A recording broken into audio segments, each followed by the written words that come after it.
really bad person, said Fred Alexander, seeing the face of his serial killer son, who had just teleported there. He looked murderously livid as he walked up to his father holding a newspaper. I know you don't stay dead, I'd kill you if you could stay dead, shouted Lakelandite. What have I done now? What have I done now? Asked Fred nervously. The sun pushed the paper into Fred's hands. Fred looked at it and looked shocked. Mummy's having a panic attack, shouted Lakelandite. Fred looked even worse. He felt embarrassed and like mud. The paper said the emperor picks a bride. His grandsons. On it was a picture of him looking amorous with Anna, his grandson's pregnant wife. Lakelandite King hit him in the nose, giving Fred a bloody nose. Ow! Cried Fred, pulling out a handkerchief to absorb the blood, feeling he deserved it for being so careless and hurting his wife. You know she's my wife, said Fred, pinching his bleeding nose. Fred was a time traveler, born as his grandson. That's why I'm angry. You should have protected her, said Lakelandite. We thought we were alone, said Fred, remembering when the photo would have been taken by the place in the picture. You obviously weren't, you blind old grouch, said Lakelandite shortly. Obviously, Fred agreed. Sadly, do you actually think I enjoy having to see you together like that? Stated a disgusted son. It wasn't as bad as it could have been, said Fred. Ew, don't make me think, snapped Lakelandite, trying not to imagine it getting worse.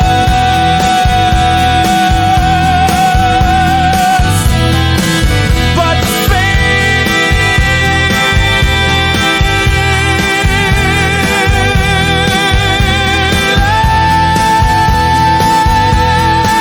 he looked ill.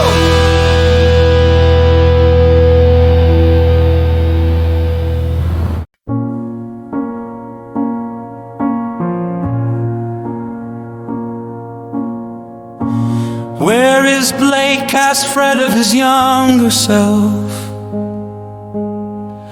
who was also a time traveler, who was posing as his grandson.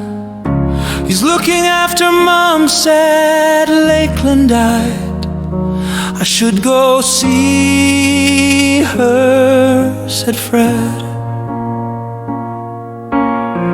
No, half the press in town are picketing her house. Said Lakeland died, I could teleport there, said Fred. There is no one the press wanna see there more than you, said Lakeland died. Oh yes, her house is a fishbowl, said Fred sadly. I don't think that your seeing her will help, said Lakeland died.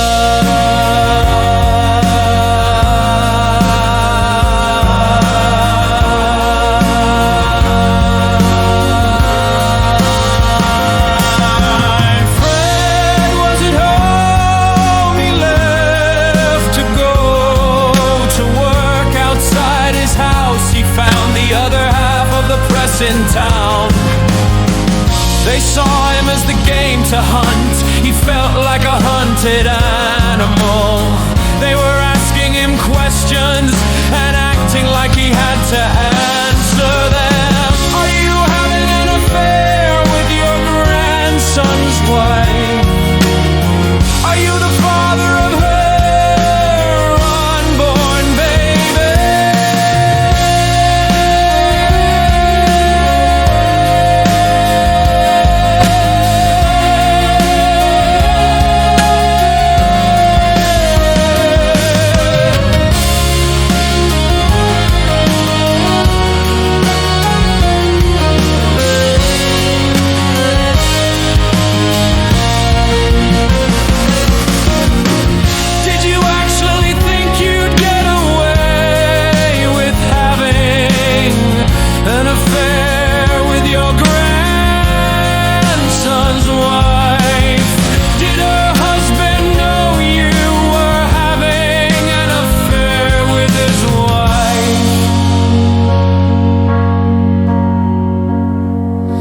Press shouted at him,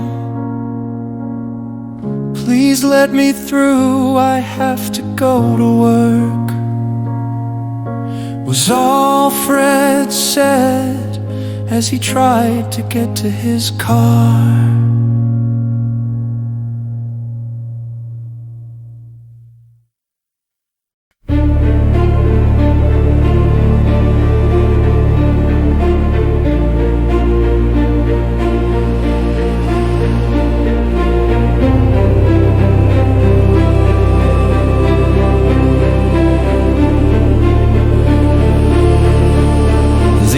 Answer to their questions, if he cared to answer them, was yes. But Fred wasn't a fool enough to tell them. He arrived at work at a theater in the city, expecting trouble. He got it. He was a famous stage magician. There were murmurs when he appeared on stage, but he didn't care about it. There was a bigger problem. They were his partner in his act, not talking to him off stage. It hurt him a lot, but if he spoke to him, he knew it would be too painful for them both.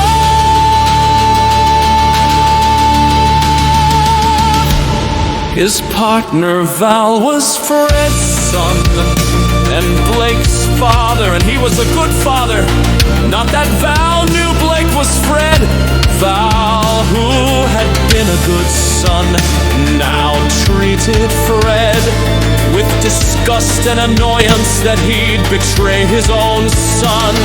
Fred's grandson, Fred, felt this as a knife to the heart and was so distressed. He spoke to him. Val, we have to talk. I can't hold back the truth from you any longer, said Fred. How could you do this to my son, your own grandson? He loves his wife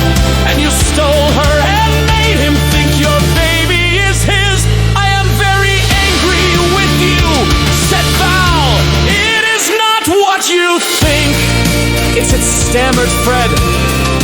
"Tell me your excuses, I won't believe them," said Val shortly.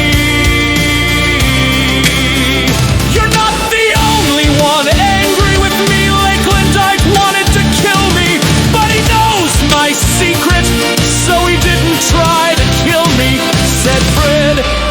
"Through tears," said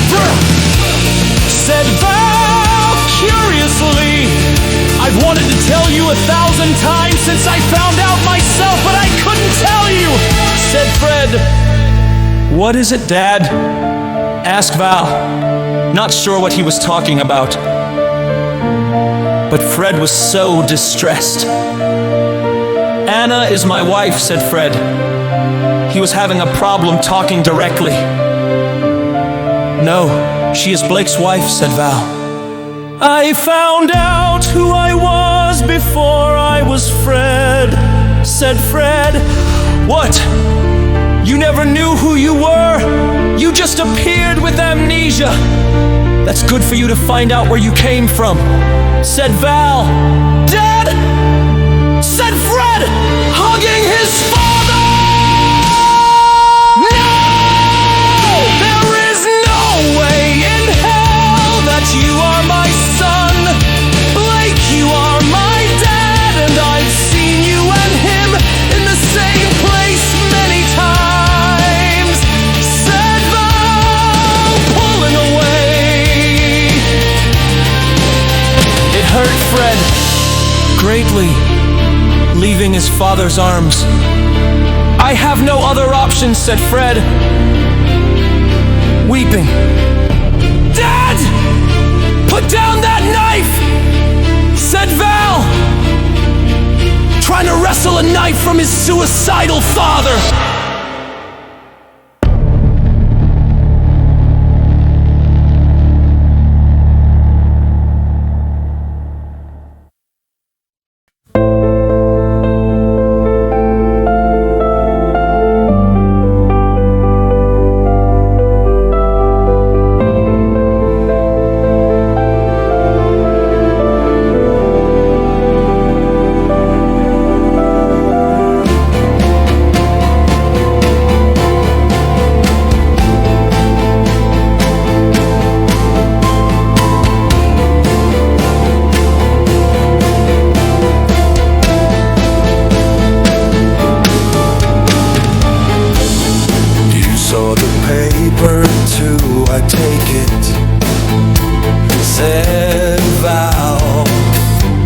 I don't commit harry-carry for nothing, Fred said.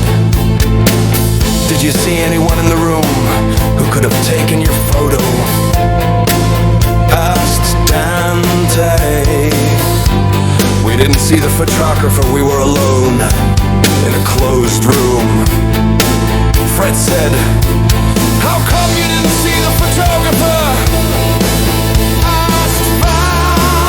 I don't know, said Fred. I think your photographer was a magician like us, said Dante. Why would a magician want to hurt you? Asked Val. Not many people knew about us, said Fred, a frown growing on his face as a thought came to his mind. What is it, Blake? Asked Val. I smell a prankster, said Fred. Prankster, Val said. Oh, him, said Dante. A dimension away, a man looked nervously into a glowing pond, watching them in its waters. Tempest, said Fred. In the waters. Tempest, the man gulped nervously. Tempest, I want to talk to you, said Fred. A portal in time opened in the dressing room. Fred walked in it and walked out of a portal where Tempest was. "Hi boy," said Fred to his other son, Tempest. "Hello dad, is everything going well?" asked Tempest timidly. "Stop playing the innocent boy, you know what is going on," said Fred, looking at the water. He saw Val and Dante talking in the pond. "Got you," said Tempest nervously. "That you did indeed, boy," said Fred. "Can you undo it now? Your stepmom's having a panic attack. Fix it for her. At least you had your laugh." "Okay," said Tempest, "I'll send a note to the press saying it was an A. I made a prank picture. Thanks," said Fred. Seriously, I will go back in time and tell myself the prank won't work, and I won't do the photo prank. I regret it now, Mom's really upset, said Tempest. And he did, and time reverted as it was. No one knew what happened before.